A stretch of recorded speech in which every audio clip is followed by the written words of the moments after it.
this is Brad Straley with Jacksonville for Life, and we are having Pro-Life Radio today, and our guests are from In Ministry. And ladies, if you'd like to, please tell us what In Ministry is all about and how it got started. Yes, my name is Judith Newberg, and I'm an innkeeper, one of two, and we're a Christian sanctuary for pre- and postpartum mothers in a crisis situation. The Inn is a sanctuary for pre- and postpartum mothers in this crisis. The mission is to follow Christ, the Father's will, and the Inn belongs to Him and is graced by His means and lead the continuing guidance by the Holy Spirit. We're motivated by God's love, and that's why the Inn got started, and women and children in a crisis situation. We want to follow His vision by offering an alternative to abortions and making room at the Inn where there was none for Him 2,000 years ago. We started in a very small house after Teresa and I were very much into marching against abortion. Myself, I started with Pastors Against Abortion on October 4th in 1986. In fact, my daughter, she was 7, and we were making a poster. You know how people march against abortion with posters, and she came out of her mouth, "Mommy, we're going to write, cherish, don't perish." And so when we started marching, and I realized nobody gave me an address to send these girls for them to stay, and that's where the In Ministry vision started. Through God led me through that with a series of prayer and just unfolding. You know how God unfolds things in our lives. And so Jesus gave us a place for mothers where there was no room for Him, like I said, 2,000 years ago. First, we had a small home on the west side of Jacksonville, and we moved to the larger house in 2000 at 1720 Hamilton Street, Jacksonville, on the west side. That is fantastic. What do you guys do at the Inn? Well, my name is Teresa Burr, and what we try to do with the girls is we look at their individual needs. Some of them come in with certain types of crises that, you know, it's just a basic few things to help them out. Others, it's very dedicated to, you know, that it's abuse, or else it can be several other issues that can happen. So what we try to do with them is we give them the tools that they need depending on their background. Some of them will go back to school and try to get their GED. Some of them have not even ever been taught how to cook, so we try to get some of those skills given to them as well. Parenting classes if they need it. So many of these young girls that come to us, it's a single-parent family that they've actually came from themselves, and so in this lifelong way that it's been happening recently, you know, so much different from when it began, you really don't have the family core that you have, and so here at the Inn we try to have those basic things. They have meals at a certain time, sit down at the table with their children. We try to have it to where those that are able, if they're not that far along in their pregnancy, they're able to go to work, because we know those are some things that help them to feel better about themselves. And so we have Bible series, and we have different things to help them understand who God has for them and the purpose that He's planned for them to have in their own lives, because so many of them don't even know that, you know, that there's another course and another alternative that they can take on. And so that's one of the things we try to help them with. We also try to give them those, you know, some of them have such low self-esteem in learning how to do certain, just small things. They're able to become a lot more able to look at the future instead of feeling like they're in a hole, which so many of them, because of the batteredness or because of the, you know, all of a sudden here's the person that was in their life has decided, you know, we don't want you anymore because you have a child. And there's some very strong decisions they have to learn to make.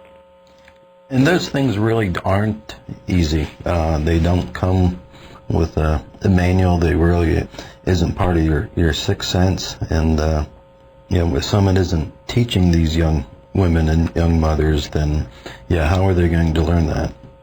Well, those are the reasons why while they're here, whatever their situation is, we have people that come and help us, the volunteers that will help us. Some people teach them how to cook. We actually help them. Judith is real good at helping them learn how to do certain things as far as preparing for the baby and the tools that they need with that. So, you know, whatever their decisions are, the main thing is they've chose to keep the life instead of giving away the life to what we know is, you know, there's no alternative that we want to speak of as that. But so because it's been so drastic of a thing. So many of them come here with people that have told them, we want you to abort the child or you have to leave. And so just being able to come to a home and see that they're not pressured right now. This is time out. This is where they can regroup, rethink, and from that, I think the main thing we try to also do is show them how, Christ loves them, because so many of them don't even know who He is. They, the words they hear and see is His name is a cuss word. It's not something that has love tied to it, and they wonder where He was, and so we try to show Him that where He will be in their lives from, the moment they learn how to understand who He is and those basic things, they see that there is definitely a plan and a purpose that He has for them that's good. And is a blessing. What about the mothers that decide not to raise their child and want to learn more about adoption? Well, when the mothers want to consider adoption, those are things that we're not an adoption agency, but we have different groups that we have them check out what their issues are, what the situations are, so they are totally given the open door of, adoption at one time used to be scary for everyone. You never were able to find out who your parent was or what was going on, and we have open adoption, we have co-adoption, there's different ones. So when we have a girl that wants to place, and that's totally her decision, we try to give her the agencies and make sure she gets the counseling to make that decision so she'll feel comfortable. We also let them know that, they're taught that if they give their child away in those terms, they're giving their child away. But we try to show them that's not what happens when they're doing this. They're offering their child, love, because that's the hardest thing for them to have to do is separate themselves from that. So they're giving them what they can't do at this time and knowing no matter what, they still can pray for their child. And then in the opportunity, they'd be able to see their child when they're older. Some of them are able to actually, get pictures and write letters up to a certain point in time in their child's lives as well. That is wonderful. How long can a mother live at the inn?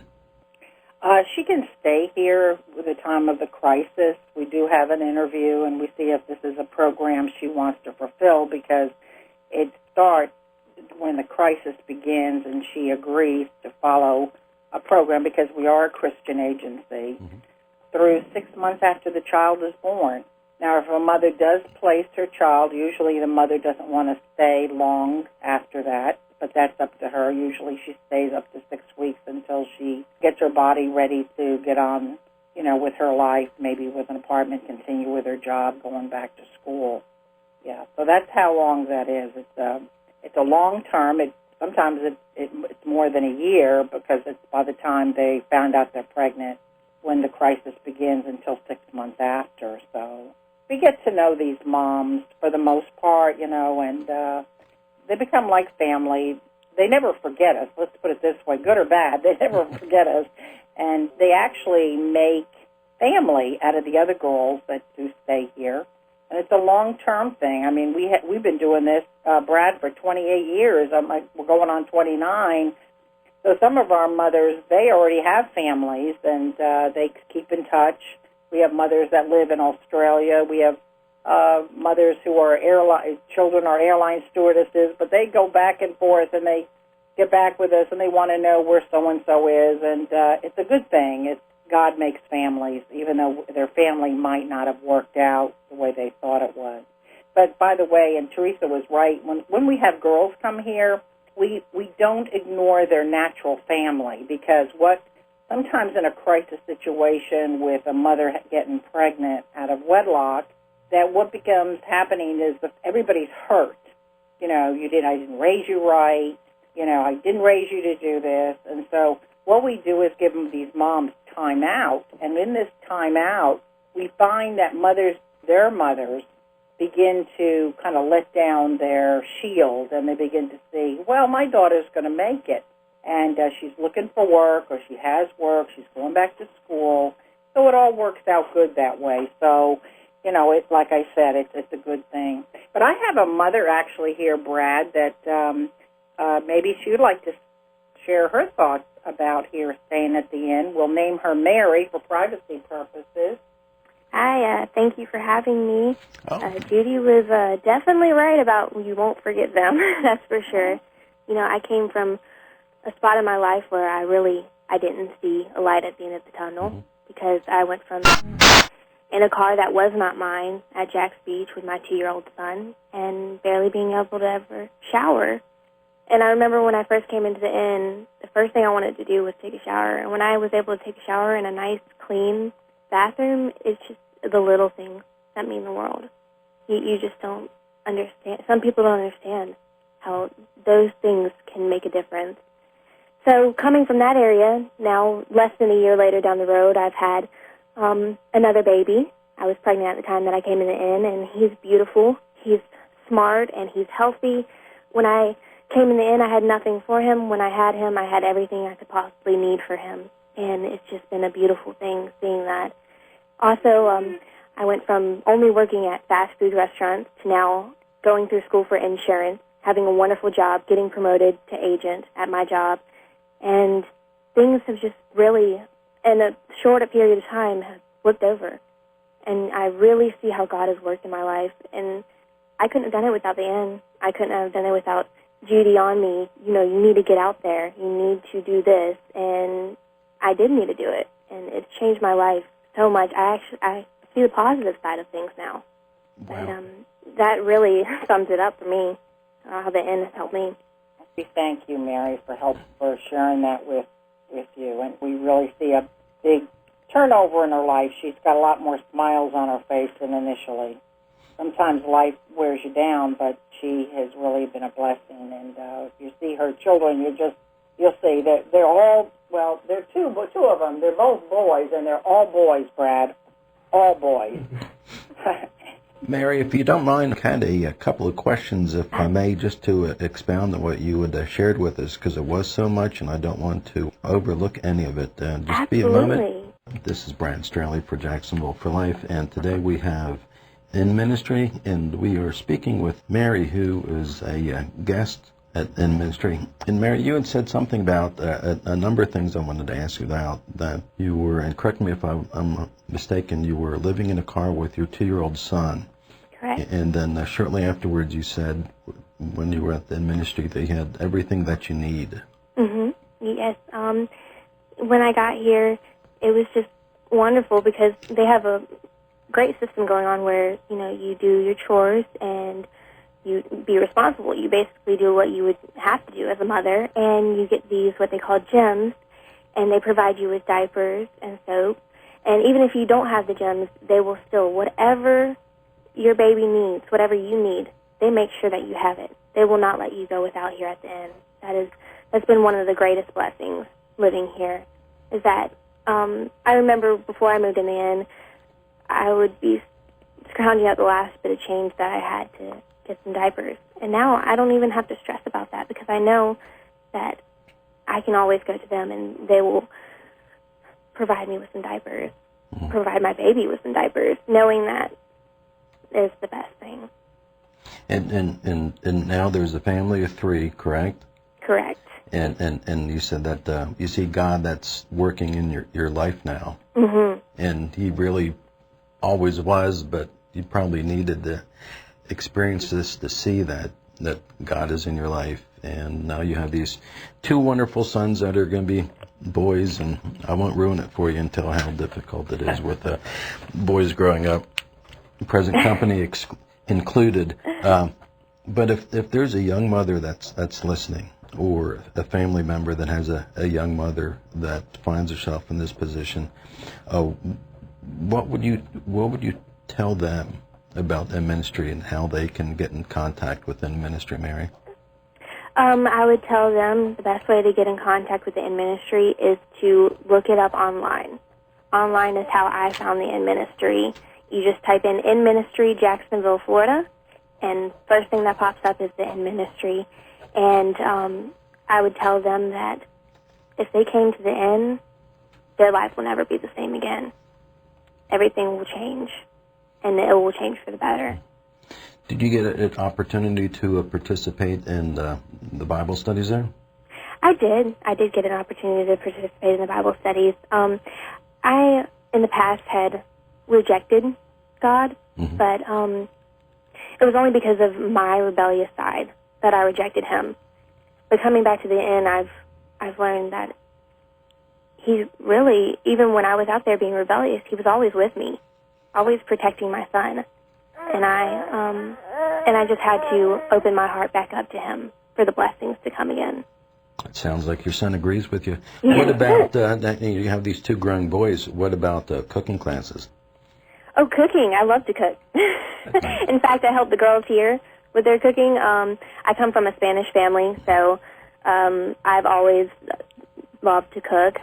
But we've had girls move in here that they said they don't know how to cook, and I'm at the kitchen with them and showing them, this is adobe, and you can't cook without adobe, or else you're not wife material. That's basically what I tell them. But and then they do learn, and they progress, and then they're cooking better than I am. It really is amazing, the things that happen. And like I said, such a short period of time.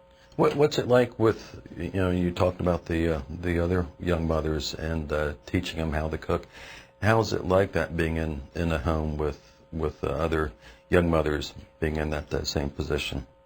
Oh, I'm very blessed because my roommates are women who are just strong women who have been through pretty much the same situation, if not worse than me, and they come out on top, and we just have jokes that we just laugh all the time. We laugh, and I really see their lives turning around too for the better, and them making better decisions, and it's really inspiring, and it helps me to keep going. Oh, that is encouraging. What's a normal day in the life as a guest in ministry? Before you get a job, a normal day would be to wake up, and then you all have breakfast together. We do not believe here at the Inn that a family should not eat together, because that's one of the things that has started slowly dying down in this world, is families eating together. But, we get to spend that time to eat together and to learn more about each other. The person who's cooking that day gets to clean up afterwards. And we all sit down and we watch something on TV that inspires us to get our day started in a God-fearing way.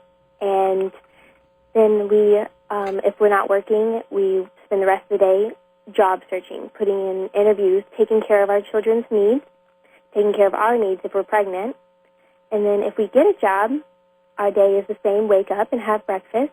And for me, I would leave the home around 10, and I would work all day, come home, and then have dinner and go to sleep. And it's just like every other day, but it's more organized than most people do. Organization is good. Mm-hmm. Mary, can't thank you enough for being on today, sharing, opening up your heart and your family's life, and telling about how the ministry has helped you and your 2 sons. No problem. Thank you for having me. Oh, it is our pleasure. Brad, I want to interject one thing. When I got a call from a woman that needed someone to come in, and all they really were asking for was someone that would come in and do some filing for them. And it was going to be a part-time. It was going to just be, a couple of days a week and, a few hours a day.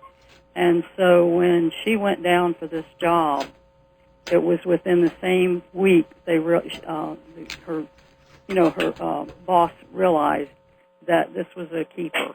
And so she's gone from, I don't even know how much filing she did, working on the computer, helping. She's going to be taking a class so she can be an agent there and do the insurance as well.